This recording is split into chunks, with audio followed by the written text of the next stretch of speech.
Student. तो हम लोग कल से जहाँ हम लोग लीव किए थे, हम लोग आज वहाँ से स्टार्ट कर रहे हैं। तो हम लोग कल लीग टूर्नामेंट कितने प्रकार से होते हैं या कितने टाइप्स के होते हैं। तो लीग टूर्नामेंट्स 2 टाइप्स के होते हैं। फर्स्ट है single league tournament and second one is double league tournament. So what is single league tournament? In the single league tournament, every team plays with every other team once, and the number of matches is determined with the help of the following formula: n-1/2। अभी मैं इसका आपको send कर दूंगा, आप देख लीजिएगा। Here n means the number of team taking part in tournament. For example, if 7 teams are taking part in a tournament, the number of total matches that will be held is अभी मैं आपको send करके बताऊंगा कि कितना होगा। तो जैसे हमने ये ऑड नंबर और इवन नंबर का जो होता है, इसमें फार्मूला अलग से रखता है। डबल लीग टूर्नामेंट है। In the double league tournament every team plays with the other team twice. The number of matches is determined with the help of following formula. Single league tournament में प्रत्येक team प्रत्येक दूसरी team के साथ एक बार खेलती है, और जो मैचों की संख्या निम्नलिखित जो फार्मूले होते हैं, उन फार्मूलों की सहायता से हम लोग उसको पूरा निर्धारित कर देते हैं।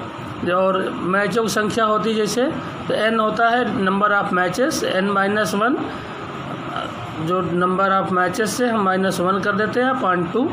तो यहाँ पर n का मतलब होता है टूर्नामेंट में पार्टिसिपेट्स कर रही टीमों की जो नंबर है, संख्या है, उसके लिए। फॉर एग्ज़ाम्पल अभी हम 7 टीमों का एक बना करके पिक्चर आपको सेंड करेंगे, आप देखिएगा। तो कुल मैचों की संख्या इस प्रकार होगी n-1/2। तो क्या होगा 7 -1/2 इक्वल टू, मतलब कुल मिला के 42 मैच होंगे। उसको हम 2 से डिवाइड कर देंगे तो 21 मैचेस आ जाएंगे। और तो बिल्कुल सेम डबल लीग टूर्नामेंट ऐसे ही है। डबल लीग टूर्नामेंट में प्रत्येक टीम प्रत्येक दूसरी टीम के साथ में दो बार मैच खेलती है। मैचों की संख्या लगभग फार्मूले के हिसाब से सेम रहेगी, और ऐसे ही सारा सब कुछ रहेगा। तो advantage of league tournament. Following are the advantage of a league tournament. Only strong or deserving team gets victory in the tournament. Every team gets maximum opportunities to show its efficiency or performance. Sports and games can be made more popular through league tournament owing to maximum number of matches. In such type of tournament, the sports officials do not face any difficulty while selecting or determining the appropriate players or team. They have enough time to watch the efficiency and performance of a player. Fifth, a team need not wait to win against the other team for playing a match. 6, ample number of opportunities are available to the players to improve their performance. 7, the spectator also get good opportunity to watch the game for many days.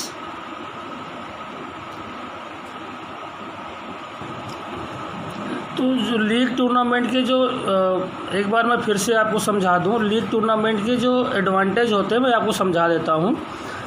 First है अच्छी और जो सबसे able team होती है, योग्य team जो होती है, वो टूर्नामेंट में विन होती है, विजयी होती है, वो जीतती है।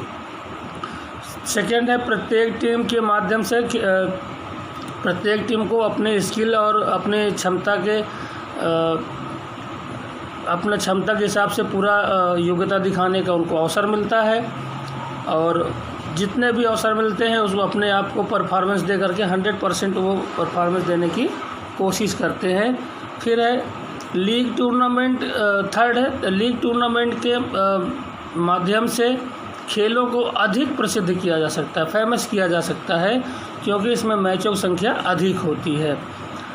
फोर्थ है इस प्रकार के टूर्नामेंट में जो स्पोर्ट्स ऑफिशियल जो होते हैं, उनको उचित जो एक टीम अच्छी टीम होती है या खिलाड़ियों का पता लगाने के लिए जो सिलेक्शन चाहिए होता है, जो नेशनल लेवल या और आगे के लिए इंटरनेशनल लेवल के लिए, तो जिन खिलाड़ियों को उनको ज़रूरत सिलेक्शन करना होता है तो वो वहाँ पर आकर के देखते हैं, बड़ी बारीकी से देखते हैं, उन खिलाड़ियों की स्किल देखते हैं, उनके स्टेमिना देखते हैं, उनका परफॉर्मेंस देखते हैं। और ये सारा सब कुछ चेक करने के बाद, क्योंकि वहाँ पर खिलाड़ी को कई बार अवसर मिलता है लीग टूर्नामेंट में, तो उसको हमें हर एंगल से चेक करके और उनको फिर एक अच्छा खिलाड़ी जो मिलता है देश के लिए, तो सेलेक्ट करने में ज़्यादा प्रॉब्लम नहीं आती। तो ऐसे खिलाड़ियों का जो परफॉर्मेंस है और स्किल है उनको देखने का काफ़ी समय मिलता है, उन्हें अच्छे खिलाड़ी का सिलेक्शन करने में आसानी हो जाती है। फिर एक टीम को मैच खेलने के लिए दूसरी टीम पर विन करने के लिए आवश्यकता नहीं पड़ती है। खिलाड़ियों को अपने स्पोर्ट्स परफॉर्मेंस में बढ़ोतरी करने या उचित अवसर उपलब्ध होते हैं। 7, दर्शकों को भी खेल का अधिक दिनों तक आनंद मिलता है। स्पेक्टेटर्स को बहुत दिनों तक खेल का आनंद मिलता है। तो disadvantage of the league tournament, following are disadvantage of the league tournament. First, it require more time. Second, it cost more. The teams coming from far and wide generally face more problems because such tournaments waste their time and money. It requires making more arrangement for sports officials and teams. Morale of most of the teams becomes low due to their defeat again and again. In such situation, these teams are unable to show good performance. That is why the spectators are devoid of wholesome recreation. तो disadvantage of league tournament, first है, इस प्रकार के tournament में समय की आवश्यकता अधिक होती है, डिसएडवांटेज है ये। दूसरा, इसमें एक्सपेंस ज़्यादा आता है।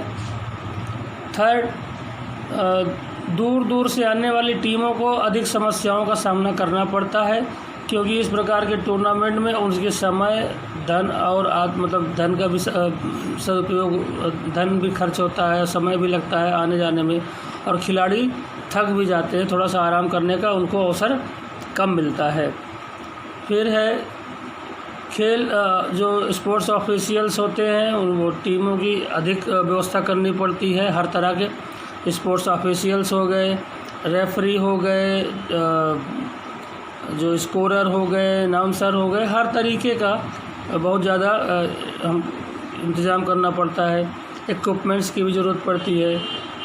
फिफ्थ है, मोस्टली टीमें साइकोलॉजिकल रूप से बार बार हारने कारण थोड़ा सा उनकी हिम्मत टूट जाती है और उनका जो मनोबल है वो थोड़ा सा डाउन हो जाता है। ऐसी स्थिति में ये टीमें अच्छा प्रदर्शन करने में थोड़ा सा अयोग्य हो जाती हैं। इसलिए जो हमारे स्पेक्टेटर्स हैं, जो मैच देखने के लिए आते हैं, उनको अच्छा एक मनोरंजन प्राप्त नहीं होता, रिक्रिएशन उनका अच्छा नहीं हो पाता। Combination tournament are conducted when the matches are to be played on group, basic or zonal basis. As a matter of fact, these tournaments depend on the suitability of the activity, the number of participating teams and the areas and distance from which they come to participate. For example, in case of national level competition, it becomes difficult for all the state teams to reach the designated place for tournament. To avoid such a type of difficulty, at least 4 zones can be made and a tournament can be organized at a central place in each zone. After that, the winner of each zone can participate at the national level place Depending upon the number of teams in each zone and the availability of time, the tournament can be organized on the basis of knockout or league, and after that at national level the tournament can also be conducted either on knockout or league basis.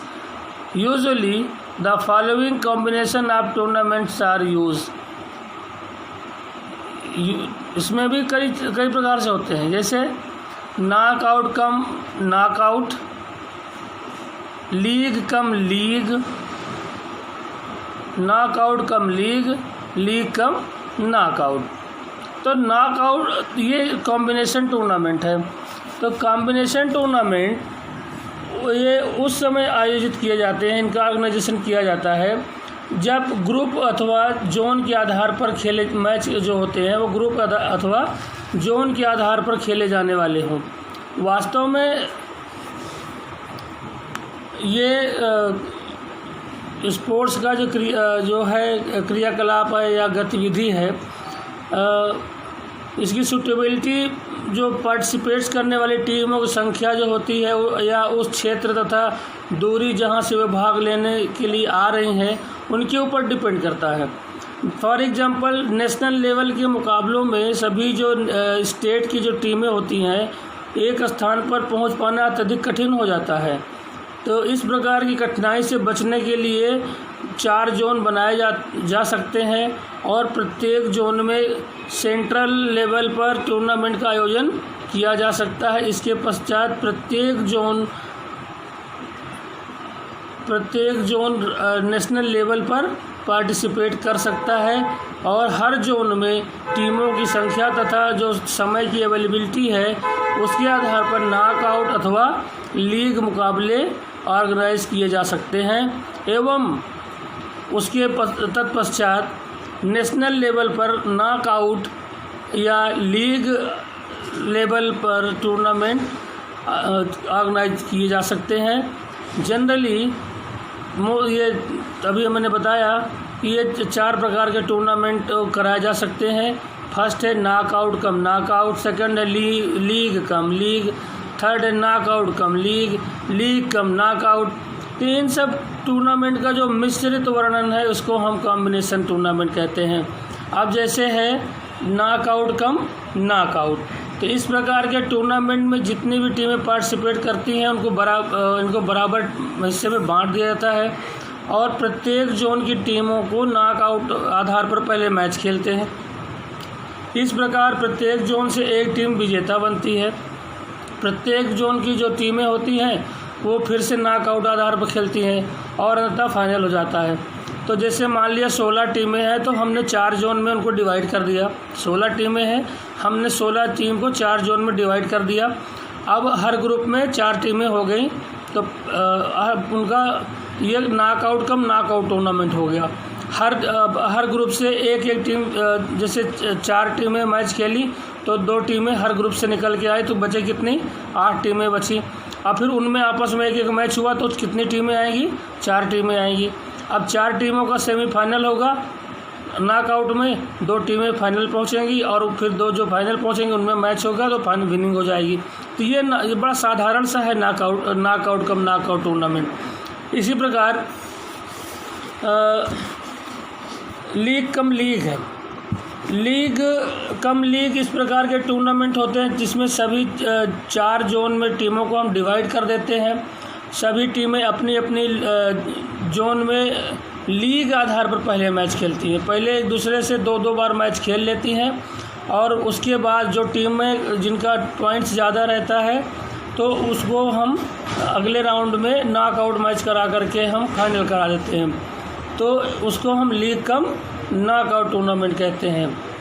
फिर है knockout cum league, तो सभी टीमें 4 zone में divide की जाती हैं knockout cum league में और इसमें टीमें अपनी अपनी जोन में पहले नॉकआउट पर मैच खेलती हैं।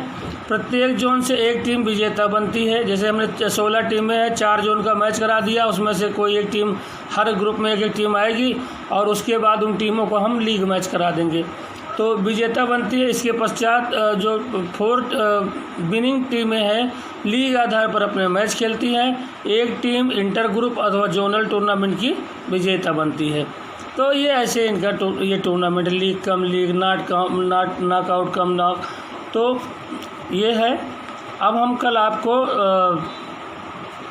नॉकआउट टूर्नामेंट के बारे में, लीग टूर्नामेंट के बारे में बताएंगे और आशा है कि आपकी समझ में भी आएगा। एक आप लोगों से हमारी गुजारिश है कि जब हम आपसे कोई क्वेश्चन करते हैं और पहली बात तो दिक्कत यह है कि 2-4 लड़के आंसर देते हैं और ये बहुत अच्छी सोच नहीं है आपकी। दूसरा, कल मैं थोड़ा सा 12 C1 से थोड़ा मैं उनसे बोलना चाहूँगा कि जब आपसे क्वेश्चन आंसर किया जाए तो केवल आप क्वेश्चन आंसर दीजिए। एक दूसरे से आपस में किसी से कोई भी बातचीत नहीं करना चाहिए। किसी को पर्सनल कमेंट करने की ज़रूरत नहीं है। आप सभी बच्चे बहुत अच्छे हैं, बहुत अच्छा आंसर दे रहे हैं, बहुत अच्छा कोऑपरेशन है आपका। तो मैं ये चाहता हूँ कि आप लोग उसको बरकरार रखें और इसलिए हम लोग एक अच्छे एनवायरनमेंट में पढ़ाई हो रही है तो किसी अथॉरिटी मेंबर को आपको डांटने की आवश्यकता भी नहीं पड़े। खैर उनका हक है, वो आपको डांटेंगे, वैसे कोई बात नहीं, लेकिन फिर भी हम लोगों को और आपको एक डिसिप्लिन वे में रह करके ही सारा काम करना है। तो आज के लिए बहुत बहुत धन्यवाद और कल फिर मिलते हैं।